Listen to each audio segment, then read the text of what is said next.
नमस्कार दोस्तों, मैं ओम प्रकाश और सर हमने बहुत सारे वीडियो पर आपको बायोगैस के सिस्टम दिखाए हैं, लेकिन ये जो देख रहे हैं ये बायोगैस का बैक सिस्टम है। और ये सिस्टम मैं ज़्यादातर देखता नहीं हूँ कहीं पे, पहली बार मुझे दिखाई दे रहा है। तो ये सिस्टम हम आपको समझाने जा रहे हैं। साथ ही एक जैविक फार्मर हमारे साथ हैं और क्या क्या बनाते हैं ये भी समझते हैं। क्या क्या बनाते हैं सर आप? खाद में मैं जीवामृत है, घनामृत है, एंजाइम है, भस्म रसायन है। हाँ, बस इतने में। तो वो इस वीडियो पर दिखा पाएंगे कैसे बनाते हैं? जी जी जी। तो ये सारी चीजें एक ही वीडियो पर आपको समझने को मिलेगी। तो चलिए हम चलते हैं पहले खाद को देखने, फिर बायोगैस सिस्टम को हम देखेंगे। लेकिन उससे पहले कहूँगा, अगर आपने अभी तक हमारे चैनल को सब्सक्राइब नहीं किया है या पहली बार आए हैं तो हमारे चैनल को सब्सक्राइब करें और बेल आइकन पर क्लिक करें, जिससे इस तरीके के वीडियो के आपको नोटिफिकेशन मिलते रहे। अगर ये वीडियो फेसबुक पेज पर देख रहे हैं तो पेज को लाइक और फॉलो कर लें। अच्छा, तो चलिए सर पहले खाद जहाँ बनता है वहाँ चलते हैं, फिर उसके बाद यहाँ पे आएंगे और इसको समझाएंगे। आइए सर। सबसे पहले सर अपना शुभ नाम बता दीजिए। मेरा नाम बद्री प्रसाद साहू है, ग्राम लालपुर और विकास खंड कोटा, जिला बिलासपुर, छत्तीसगढ़ से। ये एड्रेस है आपका? ठीक है सर। तो अभी जहाँ पे हम खड़े हैं यहाँ पे क्या क्या बन रहा है सर और कैसे बन रहा है? ये जीवामृत है। इसमें हम लोगों ने गन्ना का टुकड़ा और गौमूत्र, गोबर, इसमें भी गौमूत्र गोबर आज डालेंगे, इसमें डल चुका है। अच्छा। और ये फिर 8 दिन में तैयार हो जाएगा। जीवाणु घोल है ये। जीवाणु घोल है ये? जी जी। अच्छा ठीक है। तो ये सारी चीजें इसमें डाले हुए हैं। अच्छा, इसमें कुछ पत्ती दिख रही वो? नहीं, ये तो पेड़ से गिर गया था। अच्छा। गन्ना अपने खेत का है। हाँ। गोबर भी अपने पास है, गौमूत्र भी अपने पास है, और पानी तो अपने पास है ही है। और देसी गाय है।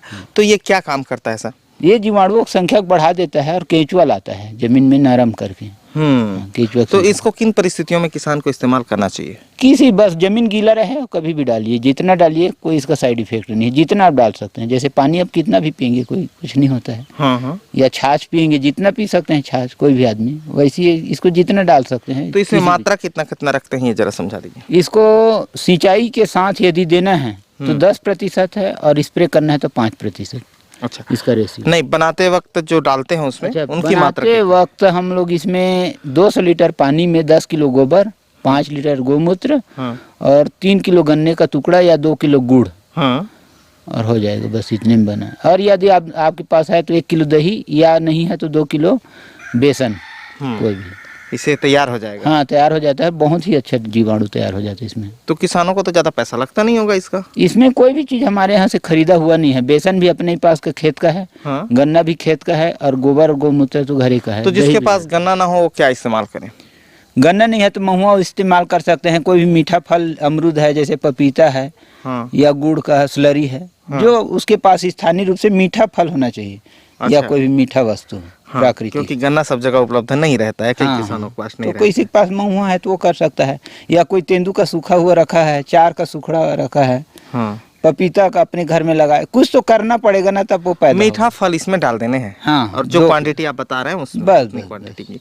और कितने दिन रखना है इसको? 1 हफ्ते में तैयार हो जाता है। गर्मी के दिन में 6 दिन और ठंडा के दिन में 10 दिन। तो इसको कुछ छाया में रखना है, धूप में रखना है? में रखना है, छाया में, धूप में पड़े रहना। और हर 24 घंटे में डंडा से इसको घुमाना है। हर 24 घंटे में घुमा देना है, ऑक्सीडेशन करने के लिए, उसको ऑक्सीजन देना। और किसी भी पेड़ के छाया पे कर सकते हैं? घर के छाया में, पेड़ के छाया में, है ना। बरामदे का छाया है तो वो भी चलेगा, कर सकते हैं। ठीक है सर।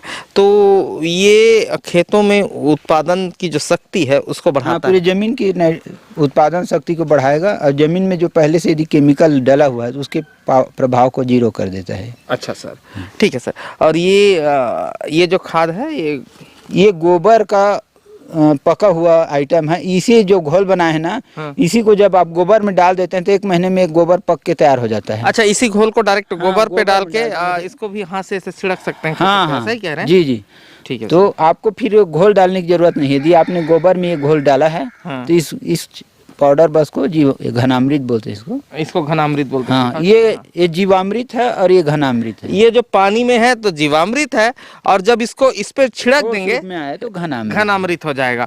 तो इसको ऐसे यूरिया के जैसे भी छिड़क सकते हैं, की तरह ही छिड़कते हैं। और इसको स्प्रेयर में चाहे तो स्प्रेयर पे इस्तेमाल कर सकते हैं। स्प्रेयर में और चलती पानी के साथ, चलती पानी में भी उड़ेल सकते हैं। ऐसा ही है ना सर? जी जी जी, ठीक है। इसके अलावा सर और क्या है, जरा और देख लेते हैं। ये जो जगह देख रहे हैं सर, इसमें गाय रखते हैं, देसी गाय।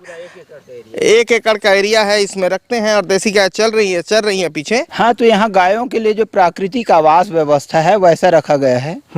गायों को यदि लगे कि उनको हमको छाया में बैठना चाहिए तो अपने आप उधर छाया में चले बैठ जाते हैं। हाँ। जब उनको लगता है कि हमको धूप में रहना चाहिए तो धूप में आ जाते हैं। हाँ। और जब उनको लगे कि हम पानी पीना है तो पानी में चलते और जब उनको लगता है कि खाना खाना चाहिए तो उनके लिए पुआल वगैरह सब रखा है व्यवस्था। और उनको लगता है कि नहीं हमको पेड़ के छाया में बैठना है। हाँ। तो ये पेड़ लगा हुआ है उसके छाया में आके बैठ जाते हैं। अच्छा। मतलब जो है उनकी इच्छा, प्राकृतिक, उनको कोई डिस्टर्ब नहीं है। अच्छा, चलिए सर चलते हैं।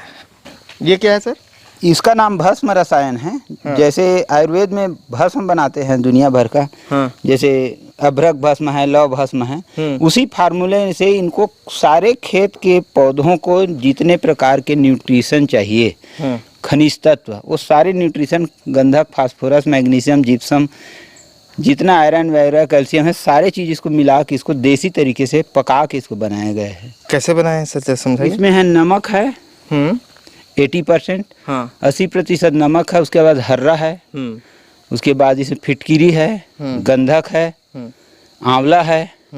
ये सब को एक भट्टी में पकाया गया है। और लाल मिट्टी है, गेरू बोलते हैं इसको। कुछ मात्रा में पीली मिट्टी है इसमें। ऐसे करके इसमें लगभग 20 आयुर्वेदिक जड़ी बूटी और खनिज तत्वों को मिला के इसको मटका में भट्टी लगा के इसको पकाया गया है 24 घंटा आग में। इसे पकने के बाद ये पौधों को जिस स्थिति में उनको न्यूट्रिशन चाहिए, ये रेडी टू ईट है, एकदम क्विक के काम करता है। अभी हम घोल के स्प्रे में डालेंगे 5% और 24 घंटे के अंदर पौधा एकदम लहलहाना शुरू हो जाता है। तो ये घुल जाता है? हाँ, ये नमक है और ये बाकी जो भस्म है तो पक चुका है। इसको थोड़ा सा उखली में कूटना पड़ेगा। हाँ, थोड़ा सा कूटना, तो फिर ये घुल जाएगा। फिर हाँ, स्प्रेयर से स्प्रे कर सकते हैं। स्प्रे कर सकते हैं। अच्छा, ठीक है सर। इस तरीके से ये वाला एक आइटम हो गया। और क्या है सर, जरा और समझते चलते हैं। अच्छा, ये क्या है सर, इसको क्या बोलते हैं? इसको जैव एंजाइम बोलते हैं। अच्छा। या जैव रसायन भी बोल देते हैं। ये कैसे बनता है? ये इसमें 1-3-10 इसका फार्मूला है। 1 गुड़ है 1% और 3% इसमें जैसे कोई भी वनस्पति का फल, जैसे आंवला, हर्रा, बहेरा, नींबू, हल्दी, अदरक, मिर्च है और तुलसी का पत्ता है। जिस चीज़ से आप बनाना चाहते हैं उस वस्तु को 3% डालना है और 10 गुना जल डालना है, पानी। और इसको 90 दिन तक बिना एयर के दिए उसको एयर टाइट रखना है। अच्छा, और पेड़ 90 दिन छाया में रखना। हाँ, ठीक है। तो जो फल बोल रहे हैं उसमें से कोई एक फल इस्तेमाल करें या सबको भी कर सकते हैं? अपने आवश्यकता के अनुसार। जैसे इसमें 2 चीज़ें बनता है, एक पेस्टिसाइड बनता है और एक खाद बनता है। अच्छा। पेस्टिसाइड बनाना है तो कड़वा तीखा चीज वस्तु डाल दीजिए। हाँ। और आपको खाद के लिए, ग्रोथ प्रमोटर के लिए बनाना है तो इसमें मीठे फल को डालिए, खट्टा फल को डालिए, कसाय फल को डालिए। अच्छा, यानी कि छत्तीसगढ़ी में जैसे हमारे यहाँ कहते हैं कि जामुन का बना सकते हैं, तेंदू का बना सकते हैं, चार का बना सकते हैं। अच्छा, छत्तीसगढ़ी में जैसे कहते हैं कि तोला नमक वाले खाना है तेला बता, है ना, कट वाला। और जो कटिंग वाला बनाते हैं कटवा, या मीठा खाना है तेला बता। मीठा खाना है तो मीठे के चाशनी में डुबो देते हैं, नमक खाना है तो नमकीन लगाते हैं। पौधों के लिए चाशनी है, पौधों का चाशनी है। आपको जो बनाना है आप बना लीजिए। ठीक है सर। तो ये एकदम आसान प्रोसेस है, बहुत कुछ इसमें है नहीं। एक बार डिब्बा खरीदना है 250 रुपये का, वही आपका खर्च है। बाकी तो ये किन परिस्थितियों पे काम आती है? ये सारे परिस्थितियों में काम आएगा, तीनों के लिए, मनुष्य के लिए, आपके पालतू पशुओं के लिए और जमीन के लिए और पौधों के लिए, सारे चीजों के। पालतू पशु को भी खिला सकते हैं। ये इतना इसका बेहतरीन रिजल्ट है कि आपको ये भी दूंगा 1 लीटर सैंपल के लिए। आप इसको पानी में डालेंगे ना, 1 लीटर पानी में 1 ml डालना है। अच्छा, इसका सिस्टम है। अच्छा, इतना कम मात्रा लगता है। 1% इसका घोल डालना है पानी में और उसके बाद आदमी को पिला दीजिए, जानवरों को खाने के साथ दे दीजिए, पौधों में छिड़किए। सिर्फ 1% या सिंचाई के साथ डालिए।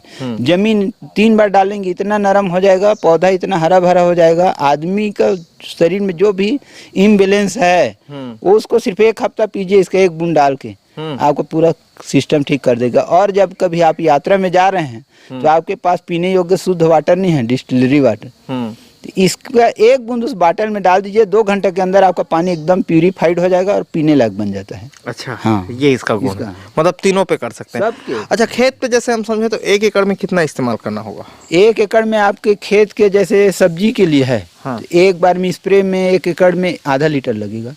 अच्छा, और जैसे सिंचाई के लिए है तो 5 लीटर। 5 लीटर जी। इस तरीके से कर हाँ। सकते हैं। ठीक है सर, इसके अलावा और कुछ है सर? और बहुत सारे हमने बनाए हैं, हर्रा का, इमली का, आम का। अच्छा, अलग अलग महुए का बनाए हैं, है ना, जैसे हम महुए का भी बना हुआ है। अच्छा। बेल का बनाए हैं हमने, कैद का बनाए हैं। अच्छा। बहुत सारे, मतलब जितने, इसको कड़ुआ का है, हाँ। जैसे नीम का बनाए हैं। हाँ। खट्टा का है, कैद और आम का बनाए हैं। हाँ। और मीठा में जैसे बेल और पपीता का बनाए हैं हमने। तो कड़वा का जैसे कीटनाशक के तौर पे जैविक में इस्तेमाल हाँ। करना है तो नीम वाले को कर हाँ, देते हैं। जब आपको कीटनाशक की जरूरत है तो कड़ुआ का। हाँ। और जब आपको उसमें जैसे जैसे फूल वगैरह बढ़ाना है, फल फूल, हाँ। तो बेल का डालिए। हाँ। फलों का वजन बढ़ाना है तो फिर बेल का डालिए। इस टाइप का अलग इस टाइप का कर सकते हैं। ठीक है सर, और इसके अलावा और कुछ बचा है? इसका, इससे फिर वो जैसे आप स्किन पे लगाएंगे तो स्किन का कोई भी रोग रहेगा, जूं लीक जो भी है वो खत्म हो जाएगा। आँख में डालेंगे तो आँख का रोशनी बढ़ेगा। अच्छा। हाँ, और जैसे बाल में लगाएंगे तो आपको कभी कंडीशनर, शैम्पू वगैरह, साबुन की कभी जिंदगी में जरूरत नहीं पड़ेगा। अच्छा। और कपड़ा भी धो सकते हैं। रात में 1 बाल्टी पानी में कपड़ा को डुबाइए और इसका 1 कप घोल को डाल दीजिए। सुबह तक कपड़ा इतना खुशबू आता है इसमें से, और इतना चकाचक दिखेगा कि आपको निरमा साबुन की जरूरत ही नहीं है। ठीक है सर, तो ये हो गए। और कुछ है सर? ये स्लरी जो उसका निकला है बायोगैस। बायोगैस। अच्छा। हाँ। तो बायोगैस ही बचा है खाद। हाँ। अच्छा, आ जाइए। इसका स्लरी यहाँ आता है। बायोगैस की स्लरी आ रही है, वो देखते हैं, फिर बायोगैस को देखेंगे। हाँ। ये इसमें आ रहा है पाइप के माध्यम से।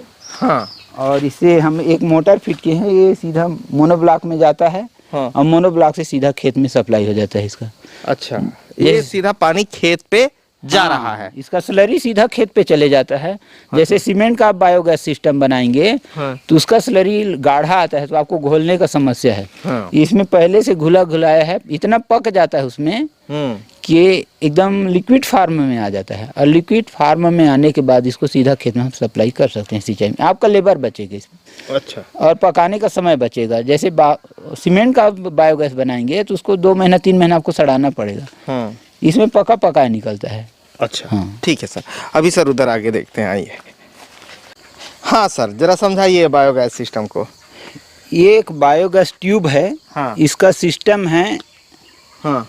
इसका सिस्टम है कि ये अनएरोबिक काम करता है। एक हवा के माध्यम से कंपोस्ट बनता है। हाँ। और एक बिना हवा के। हाँ। तो इसको बिना हवा के, जैसे हमारा शरीर में आंत है। हाँ। तो आंत में हमारा भोजन है, बिना हवा का डाइजेशन होता है। हाँ। तो इतना 24 घंटे में डाइजेशन होता है कि हम जो भी भोजन खाते हैं 24 घंटे में डाइजेस्ट होके डाइल्यूट हो जाता है। उसी प्रकार इसमें गोबर, छाछ, गुड़, और आपके पास चावल का पानी है तो वो।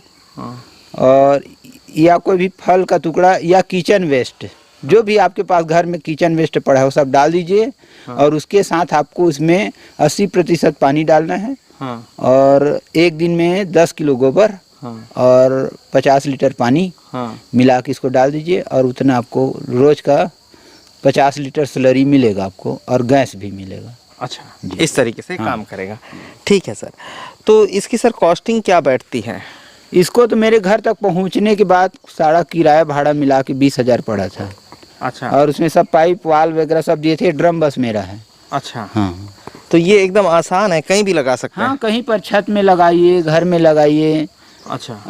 और इसका एक और बेनिफिट है कि मच्छर मक्खी कुछ नहीं मिलेगा इसमें, पूरा पैक्ड है। हाँ। और एक चीज़ इससे और बेनिफिट है कि इसका जो स्लरी है उसका 6 महीने तक ये खराब नहीं होता है। इसका स्लरी खाद लिक्विड, हाँ, 6 महीने में कभी भी डालिए। अच्छा, लोग सोचते होंगे फिर ये पंचर हो गया तो?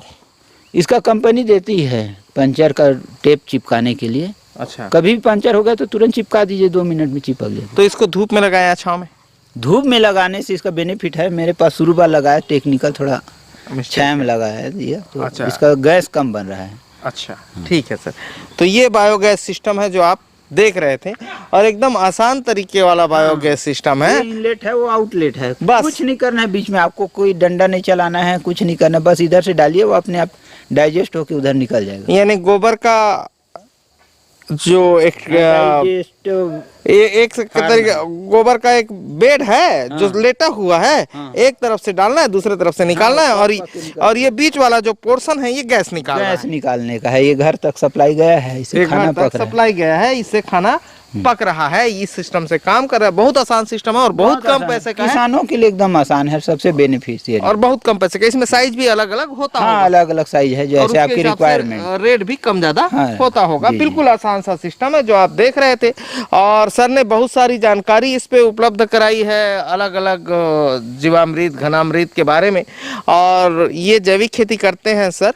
और तकरीबन 2500 किलोमीटर की यात्रा उत्तर प्रदेश के पूर्वांचल हिस्से का और मध्य प्रदेश के सतना रीवा को कवर करते हुए हम रतनपुर पहुंचे हैं और ये वीडियो कवर करके दिखा रहे हैं। तो वीडियो पसंद आया तो वीडियो लाइक कर लीजिए। धन्यवाद। मैं ओम प्रकाश अवसर, धन्यवाद।